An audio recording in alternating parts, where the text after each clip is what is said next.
Naaresto na ang mga sospek na sangkot sa pagpatay sa Technical Staff Chief ng Committee on Ways and Means ng Kamara na si Director Mauricio Mori Pulihin. Pinuri naman ni Representative Martin Romualdez ang mga kapulisan at ahensya na nagtrabaho sa kasong ito. Narito ang report ni Kay Trenya.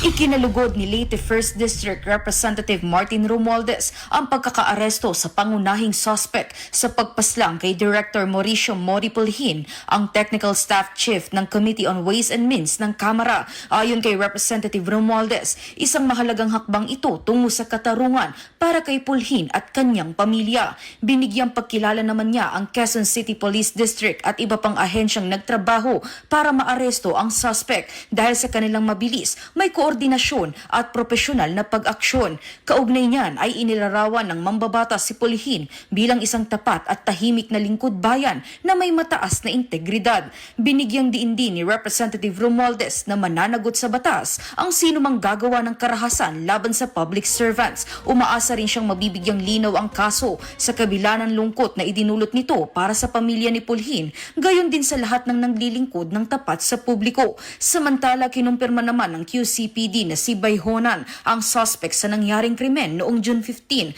Siya rin ay iniuugnay sa nangyaring shooting incident sa Caloocan noong June 26. Kasama rin sa mga inaresto ang umano'y accomplice niyang si Sedlin Beberino, 26 na taong gulang. Kasulukuyan silang nasa kustodiya ng Criminal Investigation and Detection Unit ng QCPD at nahaharap sa kasong illegal possession of firearms and explosive murder at iba pa. Para sa totoong balita sa Bagong Pilipinas, Kay Trenya, Congress News.